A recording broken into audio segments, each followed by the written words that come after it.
अस्सलाम वालेकुम फ्रेंड्स, कैसे हैं आप सब। मैं हूं आपका होस्ट हाफिज मोहम्मद असद महबूब और आप देख रहे हैं टेक्निकल हाफिज यूट्यूब चैनल को।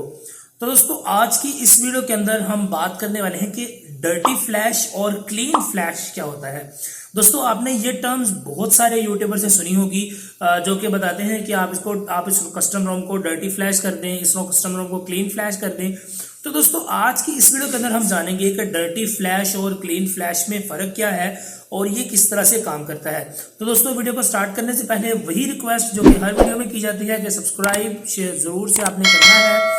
वीडियो को लाइक तब कीजिएगा जब आपको वीडियो अच्छी लगे और जब आपको कुछ सीखने को मिले, और कमेंट करके बताइएगा अगर आपका कोई भी सवाल है तो इंशाल्लाह उसका जवाब भी आपको मैं दूंगा।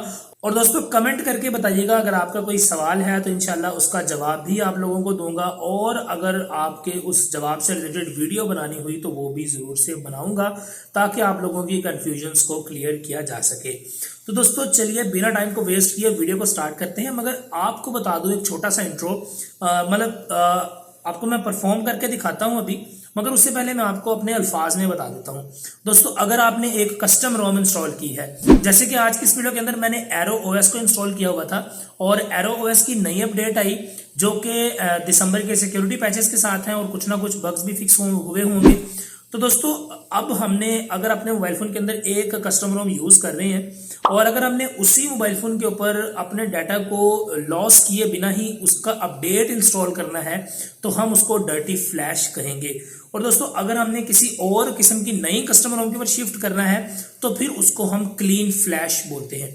दोस्तों, ये आम सी बातें थी, यानी इसके लिए आपने इस बात को भी ध्यान में रखना है कि जो आपने पहले कस्टम रोम इंस्टॉल की थी वो किस मेंटेनर के थ्रू बनाई गई थी और जो अपडेट आप इंस्टॉल कर रहे हैं वो किस मेंटेनर के थ्रू बना रहे हैं, क्योंकि अगर उसका सिग्नेचर चेंज होगा तो फिर भी आपके मोबाइल फोन के ऊपर वो इंस्टॉल नहीं होगी और आपका मोबाइल फोन बूट लूप में चला जाएगा।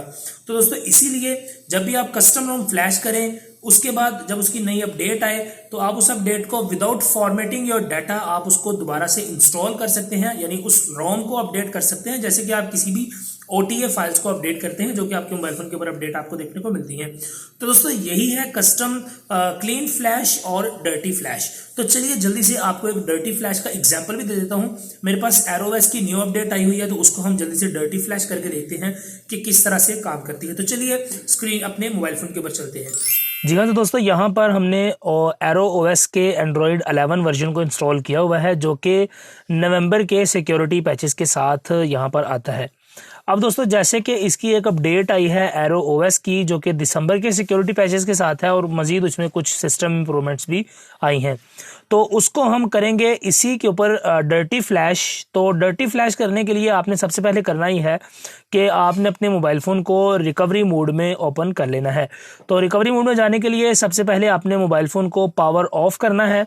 पावर ऑफ करने के बाद वॉल्यूम अप और पावर के बटन को साइमल्टेनियसली प्रेस करके रखना है। जैसे ही आपको पोको का लोगो नज़र आए तो आपने पावर वाले बटन को रिलीज़ कर देना है और वॉल्यूम अप को प्रेस किए रखना है। तो जैसे ही हमारा मोबाइल फ़ोन दोबारा से बूटअप होगा तो ये हमारी रिकवरी के अंदर यानी रिकवरी मोड में यहाँ पर ऑन होगा। तो बाय मिस्टेक मुझसे बटन जो है वो रिलीज़ हो चुका है तो दोबारा से मोबाइल फ़ोन ऑन हो रहा है। तो इसको हम दोबारा से अब जो मोबाइल फ़ोन के अंदर ऑप्शंस होते हैं उसके ज़रिए भी रिकवरी में लेकर जा सकते हैं। तो इसको मैं रिकवरी रीस्टार्ट टू रिकवरी पे कर देता हूँ। तो यहाँ पर दोस्तों अब हमारा मोबाइल फ़ोन जो है वो रिकवरी के अंदर दोबारा से रीस्टार्ट हो जाएगा और इस मरतबा मैंने इंस्टॉल किया हुआ है ऑरेंज फॉक्स कस्टम रिकवरी को अपने मोबाइल फ़ोन के ऊपर। तो फ्रेंड्स, यहाँ पर हमारा मोबाइल फ़ोन रिकवरी के अंदर बूटअप हो चुका है और यहाँ पर हमारे पास इंस्टॉल है ऑरेंज फॉक्स कस्टम रिकवरी। तो इसको सबसे पहले तो हम यहाँ पर इसको अनलॉक कर लेंगे ताकि हमारी जो रिकवरी है वो डिक्रिप्ट हो जाए। तो आपके मोबाइल फ़ोन के ऊपर जो पासवर्ड होगा वही आपने यहाँ पर लगा देना है, तो आपकी रिकवरी जो है वो डिक्रिप्ट हो जाएगी। तो यहाँ पर हमारी रिकवरी अब डिक्रिप्ट होकर हमारी तमाम तर फाइल्स मोबाइल फ़ोन की हमारे सामने आ चुकी हैं और यहाँ पर आपने टारगेट करना है अपने एरो ओएस को, यानी उसकी जो अपडेटेड फाइल होगी। अब दोस्तों, अगर आपने डर्टी फ्लैश करना है, अगर आपने क्लीन फ्लैश करना हो तो क्लीन फ्लैश के लिए ज़रूरी है कि सबसे पहले आप वाइप में जाएं। यहाँ पर आप डेल्वी कार्ट, मेटा डाटा, इंटरनल स्टोरेज, इन सब को क्लियर करें, कैशे वगैरह को। उसके बाद आप फॉर्मेट डाटा में जाकर यस टाइप करें, एंटर करें। तो इसको हम कहते हैं क्लीन फ्लैश, यानी आप अपने मोबाइल फ़ोन में सब कुछ डिलीट करके उसको फिर से फ्लैश करते हैं। मगर इस मरतबा हमने करना है डर्टी फ्लैश। तो डर्टी फ्लैश के लिए किसी भी चीज़ को क्लीन करना ज़रूरी नहीं है, जस्ट आप अपनी उस अपडेटेड फाइल पर जाएंगे। वो फाइल यहाँ पर मैंने रखी हुई है एरो का फोल्डर बनाकर, तो आप इस फाइल को यहाँ से क्लिक कर देंगे। इस फाइल को क्लिक करने के बाद आपने मेक श्योर करना है कि आपने ये फाइल उसी मेंटेनर की डाउनलोड की है जिस मेंटेनर की पहले रोम आप यूज़ कर रहे हैं। और जब इस फाइल को आप सेलेक्ट कर लेंगे उसके बाद आप इसे स्वाइप टू इंस्टॉल पर क्लिक करें तो अब आप देखेंगे कि आपकी जो रोम है वो यहाँ पर इंस्टॉल होना स्टार्ट हो चुकी है। और यहाँ पर मैं आपको थोड़ा सा क्लोज करके दिखा देता हूँ कि इस मरतबा इसके अंदर 5 दिसंबर के सिक्योरिटी पैचेस आपको देखने को मिल रहे हैं।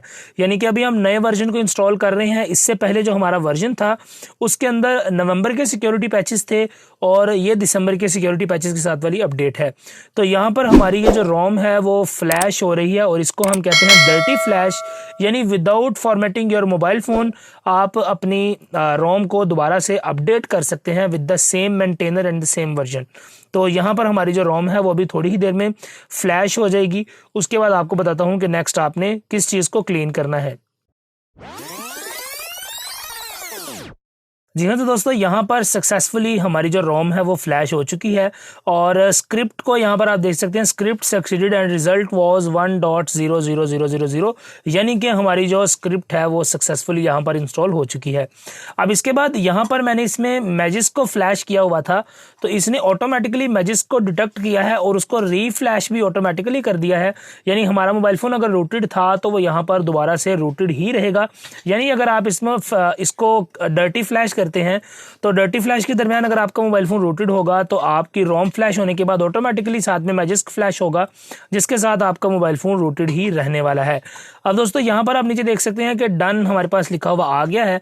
तो इसके बाद आपने करना यह है कि आपने अपने मोबाइल फ़ोन को फॉर्मेट नहीं करना, बल्कि आपने यहाँ पर डेल्वी कार्ट और कैशे को सिर्फ आप क्लियर कर सकते हैं। अगर आप उनको क्लियर करना चाहते हैं तो आप डेल्वी कार्ट और कैशेस को क्लियर करें और क्लियर करने के बाद आप रीबूट सिस्टम को प्रेस कर दें। और इस मरतबा जब आप रीबूट सिस्टम पर क्लिक करेंगे तो आपका मोबाइल फ़ोन जो है वो बूट लूप में नहीं जाएगा। जैसे कि अमूमन किसी भी कस्टम रोम को फ्लैश करने के बाद फॉर्मेट डाटा करना ज़रूरी है, अदरवाइज आपका मोबाइल फ़ोन बूट लूप में चला जाता है। तो अब आपका मोबाइल फ़ोन बूट लूप में नहीं जाएगा। तो अभी हमारा मोबाइल फ़ोन जो है वो दोबारा से बूटअप हो गया है एरो ओएस के ऊपर। और यहाँ पर एरो ओएस को जल्दी से मैं ऑन करके आपको दिखा देता हूँ कि क्या हमारा डर्टी फ्लैश सक्सेसफुली काम कर गया है या नहीं। और मैं आपको अपनी फाइल्स भी दिखा दूंगा जो कि हमने प्री इंस्टॉल इसमें फाइल की हुई थी, वो फाइल्स दोबारा से आ रही हैं या नहीं। तो यहाँ पर जल्दी से इसको रिस्टार्ट होने देते हैं। उसके बाद आपको मैं सेटिंग्स में जाकर चेक करवा देता हूँ और अपना फाइल्स भी यहाँ पर दिखा देता हूँ जो जो एप्लीकेशन हमने इंस्टॉल की हुई थी। तो दोस्तों यहाँ पर हमारा एरो ओएस जो है वो वापस से बूटअप हो चुका है और हमारा जो पासवर्ड है वो भी वही है। और क्योंकि इस मरतबा हमने डर्टी फ्लैश किया है तो इसलिए यहाँ पर हमारा मोबाइल फ़ोन फॉर्मेट नहीं हुआ। और यहाँ पर आप देख सकते हैं ऊपर वाली साइड में आपको फ्लैशिंग फिनिशिंग सिस्टम अपडेट्स का एक ऑप्शन मिल रहा है। तो ये ऑटोमेटिकली आपकी अपडेट्स को गेट करेगा और उसको फ्लैश करता होगा। अब फ्रेंड्स मैं आपको यहाँ पर जाकर दिखा देता हूँ सिक्योरिटी पैचेस भी, ताकि आपको यकीन आ जाए कि इस तरह से डर्टी फ्लैश किया जाता है। तो यहाँ पर आप देखें 5 दिसंबर 2021 के सिक्योरिटी पैचेस हमारे पास इंस्टॉल हो चुके हैं। और इसके बाद अगर हम बात करें इंस्टॉल्ड एप्लीकेशन और डाटा की, तो हमारा डाटा भी लॉस नहीं हुआ और हमारे पास तमाम तर एप्लीकेशंस भी इंस्टॉल हैं। तो उम्मीद करता हूं कि आपको अब समझ आ गई होगी कि डर्टी फ्लैश किस तरह से किया जाता है और क्लीन फ्लैश और डर्टी फ्लैश के दरमियान फ़र्क क्या होता है वो भी आपको समझ आ गई होगी। जी हाँ, तो दोस्तों वीडियो आप लोगों ने देख ली। उम्मीद करता हूँ आपको इस वीडियो को देखने के बाद डर्टी फ्लैश और क्लीन फ्लैश की बिल्कुल समझ आ गई होगी। अगर आपको समझ आ गई है तो प्लीज़ लाइक कर दें वीडियो को और सब्सक्राइब कर लें चैनल को अगर अभी तक नहीं किया हुआ, और साथ में कमेंट करके बताएं आपका अगर कोई सवाल है तो इंशाल्लाह उसका जवाब भी आपको देने की कोशिश करूँगा। आपसे मिलता हूँ अगली वीडियो के अंदर, तब तक के लिए दीजिए इजाज़त, दुआ में याद रखिएगा। अस्सलाम वालेकुम।